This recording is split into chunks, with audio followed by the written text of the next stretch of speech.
Assalamualaikum warahmatullahi wabarakatuh. Salam sehat, salam sejahtera, dan semangat untuk semuanya. Saya berada di lokasi yang berupa sebuah danau, dan di sini saya akan mencoba membahas tentang danau yang merupakan danau alami dan danau buatan, dan bagaimana untuk danau yang alami dan danau buatan ini terkait dengan perizinan, penggunaan sekitarnya, dan juga bagaimana tentang sempadan, dan juga bagaimana kita mengidentifikasinya. Seperti apa yang model danau yang merupakan danau alami, mana yang danau buatan. Jadi di dalam kita melihat sebuah danau, kita bisa melihat danau itu adalah ada yang merupakan danau alami yang dari sebelumnya itu sudah ada danau itu. Dan danau itu memang sudah lama, apalagi sudah terdaftar dan sudah terdata di data yang ada di pemerintah daerah setempat. Ketika sudah terdata di pemerintah daerah setempat, tentunya di dalam proses perizinan termasuk terkait dengan hak atas tanahnya juga perlu mempertimbangkan banyak hal. Apalagi tentang sempadan terkait dengan bagaimana penggunaannya. Dan itu diatur di pemerintah daerah setempat. Tetapi kalau kita melihat di beberapa wilayah, ketika kita berjalan-jalan di tempat-tempat yang ada di perkotaan atau juga di perbatasan antara kota dengan pengembangan kota atau wilayah yang merupakan perkembangan kota, di situ juga ada beberapa danau. Nah, danau ini apakah danau resapan yang dibuat oleh perusahaan pengembang, atau danau itu merupakan danau yang merupakan galian? Kan ada juga. Jadi untuk menutup atau menguruk tanah yang mungkin agak dalam, pengembang menggali tanah yang ada di sekitar situ, dan terus digali makin dalam. Nah, kemudian tanahnya diambil, dan tanah yang tadi digali itu semakin dalam, dan lambat laun itu terisi air, dan itu menjadi danau.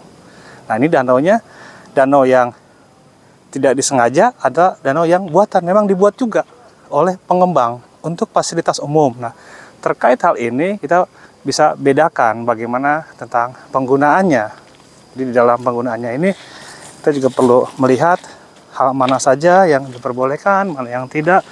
Tentunya semua tidak terlepas dari aturan-aturan yang ada. Dan aturan yang ada itu juga perlu ditetapkan juga di peraturan daerah, selain ditentukan di dalam undang-undang terkait dengan kepemilikan dan juga tentang penggunaan dan status hak atas tanahnya. Jadi setelah peraturannya juga kita pahami, kita juga perlu melihat di lapangan. Jangan sampai kita keliru. Kita anggap danau alami, ternyata bukan. Ternyata itu adalah danau buatan. Ketika kita anggap danau buatan, ternyata itu adalah danau alami. Atau juga ada danau yang memang yang tidak sengaja itu nanti berubah menjadi danau. Apalagi kita lihat di beberapa wilayah, ketika kita jalan, ada yang berupa eceng gondok. Dari atas kelihatan seperti eceng gondok aja, tumpukan semua. Ternyata ketika kita tanya, itu adalah galian pasir. Itu adalah galian pasir, dan galian pasir semakin dalam terus lama tidak terurus airnya, jadi penampungan air, dan lama-lama itu penuh dengan eceng gondok. Bagaimana dengan statusnya? Nah, ini kenapa perlu kita dalami hal ini, perlu kita coba cermati, karena ke depan kita akan membuat desa lengkap, kecamatan lengkap, kabupaten lengkap, provinsi lengkap, Indonesia lengkap. Tentunya semua harus terpetakan, harus terdata. Ketika terdata, kita juga bisa berikan haknya apa, yang mana kita berikan, mana yang tidak, atau mana yang perlu pertimbangan. Kemudian bagaimana juga tentang sanksi-sanksinya. Kemudian juga bagaimana tentang penggunaan apa yang dibolehkan. Pada materi sebelumnya sudah saya bahas tentang bagaimana penggunaan untuk wilayah sempadan danau. Sempat juga saya bahas tentang sempadan sungai. Kemudian bagaimana tentang status kepemilikan dan juga pendaftaran tanah untuk wilayah-wilayah yang berada di wilayah sempadan tersebut. Nah, untuk saat ini saya mencoba menyampaikan bahwa pada kenyataannya ketika ke lapangan kita bisa melihat beberapa bentuk danau itu. Maka kita juga perlu komunikasi dengan warga setempat, dengan aparat setempat, dengan melihat kondisi yang ada, mana yang menjadi tanah yang diberikan haknya, mana yang tidak, kemudian penggunaannya. Karena akan berbeda ketika itu danau yang merupakan danau alami, tentunya danau ini adalah danau yang sudah dari zaman dahulu kala, artinya sudah dibuat aturan mestinya, atau sudah didata oleh pemerintahan setempat, atau malah sudah menjadi aset, dan juga ada juga yang sudah menjadi lokasi wisata.